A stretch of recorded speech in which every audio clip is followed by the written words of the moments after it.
আসসালামু আলাইকুম, সবাইকে স্বাগতম। প্রিয় শিক্ষার্থী বন্ধুরা, আজকে আমি হিসাব বিজ্ঞান বিষয়ের যে ক্রয় ফেরত সংক্রান্ত কিছু লেনদেনের জাবেদা করার চেষ্টা করব। ক্রয় ফেরত সংক্রান্ত প্রায় 10টি লেনদেন আমি আলোচনা করব, বিভিন্ন ভাবে উপস্থাপন করার চেষ্টা করব। আলোচনা আছে আমি মোহাম্মদ সিরাজুল ইসলাম। চলো শুরু করা যাক। একটা একটা করে লেনদেন আলোচনা করব। তার আগে ক্রয় ফেরতের জাবেদার নিয়মটা লক্ষ্য করি। আমরা যখন পণ্য ক্রয় ফেরত দিই, যদি বাকিতে যদি পণ্য ফেরত হয়, বাকিতে ক্রয় ফেরত দেওয়া হলে প্রদেয় হিসাব ডেবিট আর ক্রয় ফেরত হিসাব ক্রেডিট হবে। অর্থাৎ বাকিতে পণ্য কিনেছিলাম সেটা যদি ফেরত দিই, তাহলে জাবেদা হবে প্রদেয় হিসাব ডেবিট, ক্রয় ফেরত হিসাব ক্রেডিট। প্রদেয় হিসাব দায় কমে গেলে ডেবিট হবে, আর ক্রয় কমে যায় তা ক্রয় ফেরত হিসাব ক্রেডিট হয়। আবার নগদে কিনেছিলাম সেই পণ্য যদি ফেরত দিই, তখন তো আমি নগদ টাকা ফেরত পাবো। নগদে যেটি কিনেছিলাম সেই পণ্য যদি আমি ফেরত দিই, তাহলে আমি নগদ টাকা ফেরত পাবো না। সেজন্য নগদান হিসাব ডেবিট, ক্রয় ফেরত হিসাব ক্রেডিট। অর্থাৎ বাকিতে ক্রয়কৃত পণ্য ফেরতের জাবেদা হচ্ছে প্রদেয় হিসাব ডেবিট, ক্রয় ফেরত হিসাব ক্রেডিট। আর নগদে ক্রয়কৃত পণ্য ফেরতের জাবেদা হচ্ছে নগদান হিসাব ডেবিট, ক্রয় ফেরত হিসাব ক্রেডিট। তো আমাদের সাধারণত যদি বলে পণ্য ফেরত দেওয়া হলো, তাহলে এই বাকিতে মনে করে হিসাব করব। আর যদি নগদ উল্লেখ থাকে, তাহলে নগদান হিসাব ডেবিট করা যাবে। আচ্ছা, আমি কিছু উদাহরণ দেখাবো এখন একটা একটা করে। এখানে একটি লেনদেনে বলা আছে ক্রয় ফেরত দেয়া হলো, এর জাবেদা কি? তো ফেরত আসতেও পারে, ফেরত চলেও যেতে পারে। তো ফেরত দেয়া হলে কিন্তু সেটি ক্রয় ফেরত হয়। এখানে যদি ক্রয় ফেরত উল্লেখ না থেকে যদি থাকতো ফেরত দেয়া হলো, তাও কিন্তু ক্রয় ফেরতই মনে করতাম, কারণ ক্রয় ফেরত সবসময় ফেরত দেয়া হয়। তো ক্রয় ফেরতের জন্য প্রদেয় হিসাব ডেবিট হবে, মানে পাওনাদার হিসাব ডেবিট হবে, আর ক্রয় ফেরত হিসাব ক্রেডিট হবে জাবেদায়। ক্রয় ফেরতের জাবেদা হচ্ছে প্রদেয় হিসাব ডেবিট, ক্রয় ফেরত হিসাব ক্রেডিট। প্রদেয় হিসাব দায় কমে যাবে, তাই প্রদেয় হিসাব ডেবিট হবে, আর ক্রয় ফেরতের ফলে ক্রয় ফেরত হিসাব বৃদ্ধি পেলে ক্রয় ফেরত হিসাব ক্রেডিট হয়।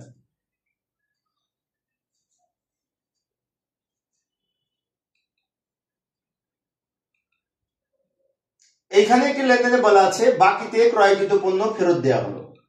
বাকিতে কোনো ক্রয়কৃত পণ্য ফেরত দেওয়া হলো মানে কি? বাকিতে কিনেছিলাম, এখন ফেরত দিব। কাকে ফেরত দিব?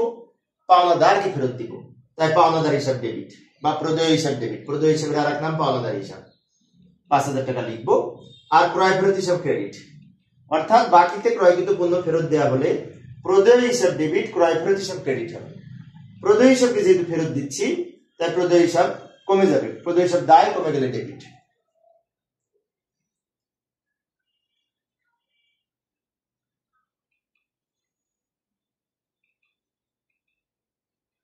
পরের লেনদেনটি লক্ষ্য করি। 6 তারিখে নাজিয়ার নিকট হতে 4,000 টাকার পণ্য ফেরত। এখন একজনের কাছ থেকে পণ্য কিনেছিলাম, তাকে ফেরত দিচ্ছি। নাজিয়া হচ্ছে একজন প্রতিষ্ঠানের ব্যবসায়ী প্রতিষ্ঠান, তাকে আমরা পণ্য ফেরত দিচ্ছি। তো এখানে ক্রয় ফেরত কি বিক্রয় ফেরত কিছু বলা নাই, কিন্তু ডেবিট নোট বলা আছে। ডেবিট নোটের সাথে ক্রয় ফেরতের সম্পর্ক। তাই পণ্য ফেরতের সময় যদি ডেবিট নোট উল্লেখ থাকে, তাহলে সেটি ক্রয় ফেরত হয়।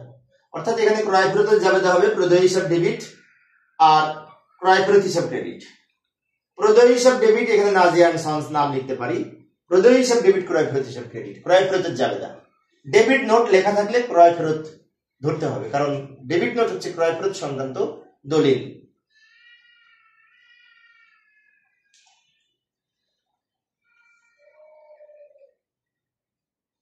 পরের লেনদেনটি লক্ষ্য করি। নগদে ক্রয়কৃত পণ্য ফেরত দেওয়া হলো। এই যে নগদে ক্রয়কৃত পণ্য ফেরত দেওয়া হলো মানে কি? আমি যে পণ্য নগদ কিনেছিলাম সেটা যদি ফেরত দেওয়া হয়, এর জাবেদা কি হবে? এখন নগদে ক্রয়কৃত পণ্য ফেরত দিলে কিন্তু আমি নগদ টাকা ফেরত পাবো। আমি যদি একটা পণ্য ফেরত দিই, নগদে কিনেছিলাম, তাহলে সেও আমাকে নগদ টাকা ফেরত দিবে। তাই নগদান হিসাব ডেবিট হবে, আর ক্রয় ফেরতের ফলে ক্রয় ফেরত হিসাব ক্রেডিট হয়। অর্থাৎ এই নগদে ক্রয়কৃত পণ্য ফেরত দেয়া হলে নগদ টাকা ফেরত আসবে, তার নগদান হিসাব ডেবিট। পণ্য ফেরত চলে যাবে, তাই ক্রয় ফেরত হিসাব ক্রেডিট।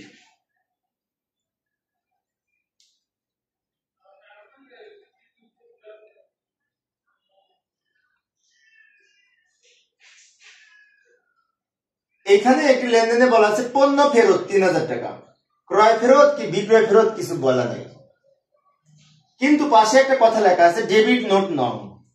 তো ডেবিট নোট কিন্তু এই ক্রয় ফেরতের সাথে সম্পর্ক। ডেবিট নোট হচ্ছে ক্রয় ফেরত এর সাথে সম্পর্কিত। ডেবিট নোট দেখে বুঝতে হবে এটি ক্রয় ফেরত। তাহলে এটা ক্রয় ফেরতের জাবেদা করব এই প্রদেয় হিসাব ডেবিট আর ক্রয় ফেরত হিসাব ক্রেডিট। আমি আবারও বলছি, লক্ষ্য করি, পণ্য কিনেছিলাম সেটা যদি ফেরত দিই তাহলে ডেবিট নোটের মাধ্যমে হিসাব করতে হয়। ডেবিট নোট থাকলে সেটি ক্রয় ফেরত হয়। তাই পাওনাদার হিসাব ডেবিট বা প্রদেয় হিসাব ডেবিট আর ক্রয় ফেরত। এইখানে একটি লেনদেনে বলা আছে ফেরত দেওয়া হলো 4000 টাকা, কারবারি বাট্টা 10%। এখন এটা ক্রয় ফেরত না বিক্রয় ফেরত কিছু বলা নাই। ক্রয় ফেরত কি বিক্রয় ফেরত কিছু বলা নাই, বলা আছে ফেরত দেওয়া হলো। ফেরত দেওয়া হলে কিন্তু সেটি ক্রয় ফেরত হয়, কারণ আমি ক্রয় করেছিলাম, ফেরত দিয়ে দিলাম। তো ফেরত দেওয়া হলে সেটি ক্রয় ফেরত হয়, কিন্তু 10% বাট্টা বাদ দিয়ে, এখান থেকে 10% 400 টাকা বাদ দিয়ে 3600 টাকা নিয়ে ক্রয় ফেরতের জাবেদা হবে। প্রদেয় হিসাব ডেবিট 3600 টাকা, ক্রয় ফেরত হিসাব ক্রেডিট। আমি আবার বলছি, লক্ষ্য করি, ফেরত দেওয়া হলে ক্রয় ফেরত হয়, কারণ কিনেছিলাম আমি ফেরত দিয়ে দিলাম, আর ফেরত আসলে বিক্রয় ফেরত হয়। সেজন্য প্রদেয় হিসাব ডেবিট, ক্রয় ফেরত হিসাব ক্রেডিট হবে। টাকা হবে এখান থেকে এই 10% বাট্টা বাদ দিয়ে বাকি টাকাটা।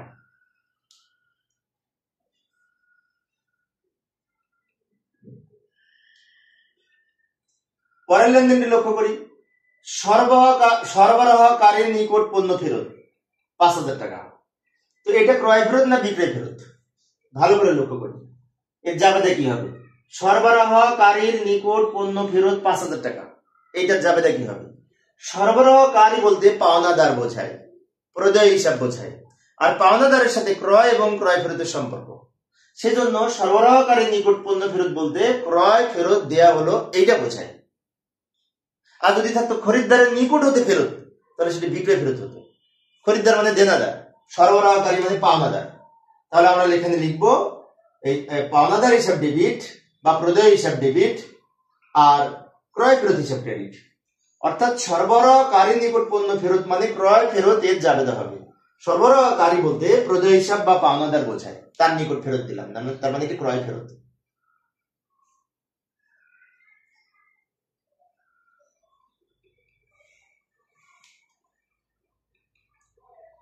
এইখানে একটি লেনদেনে বলা আছে নমুনা মাফিক না হওয়ায় পণ্য ফেরত দেয়া হলো। তো পণ্য ফেরত দেয়া হলো মানে কিন্তু ক্রয় ফেরত। এখানে ক্রয় ফেরত কি বিক্রয় ফেরত কিচ্ছু বলা নাই, কিন্তু একটা কথা বলা আছে পণ্য ফেরত দেয়া হলো, এটা ক্রয় ফেরত। আর পণ্য ফেরত আসলো, এটা কিন্তু বিক্রয় ফেরত। কারণ বিক্রয় ফেরত আসে আর ক্রয় ফেরত চলে যায়, তাহলে এটা জাবেদা হবে প্রদেয় হিসাব ডেবিট আর ক্রয় ফেরত হিসাব ক্রেডিট। আমি আবার বলছি, লক্ষ্য করি, পণ্য ফেরত দেয়া হলো তার মানে কি ক্রয় ফেরত। তাই ক্রয় ফেরতের জাবেদা হবে, পাওনাদারকে ক্রয় ফেরত দিই, তাই প্রদেয় হিসাব ডেবিট বা পাওনাদার হিসাব ডেবিট আর ক্রয় ফেরত হিসাব ক্রেডিট হবে, কারণ এটি ক্রয় ফেরত। আর বিক্রয় ফেরত হবে পণ্য ফেরত আসলো, ফেরত আসলে বিক্রয় ফেরত, ফেরত চলে গেলে ক্রয় ফেরত। বিষয়টি মনে রাখবো। পরের লেনদেনটি লক্ষ্য করি, এইখানে বলেছে 15% ভ্যাট সহ নগদে ক্রয়কৃত পণ্য ফেরত দেওয়া হলো 11,500 টাকা। অর্থাৎ এই 11,500-র মধ্যে ভ্যাট সহ আছে। ভ্যাট এবং ক্রয় ফেরত একসাথে যাবে, কিভাবে করবো? নগদে যেহেতু আছে, ফেরত দিলে নগদ টাকা ফেরত পাবো, নগদান হিসাব ডেবিট, টাকা লিখবো সম্পূর্ণ টাকাটা। আর ক্রয় ফেরত হিসাব ক্রেডিট, ভ্যাট চলতি হিসাব ক্রেডিট, ক্রয় ফেরত হিসাব ক্রেডিট, ভ্যাট চলতি হিসাব ক্রেডিট হবে। এখন টাকা কিভাবে লিখবো?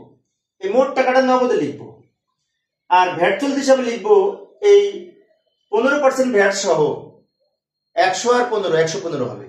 সেই জন্য 11,500 গুণ 15 ভাগ 115, তাহলে 1500 টাকা হবে। এটা থেকে এটা বাদ দিয়ে এই ক্রয় হবে। আমি আবার বলছি, লক্ষ্য করি, এইটা গুণ 15 ভাগ 115, যে টাকাটা হবে সেটা ভ্যাটের টাকা, গুণ 15 ভাগ 115 এইখানে লিখবো।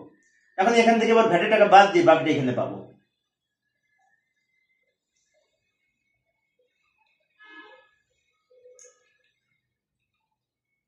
পরের লেনদেনটা লক্ষ্য করি, এইখানে বলা আছে 15% ভ্যাট সহ ক্রয়কৃত পণ্য ফেরত দেওয়া হলো। নগদে কি বাকিতে কিছু বলা নেই, তার মানে বাকিতে ধরে বাকিতে ক্রয় ফেরত ধরতে হবে।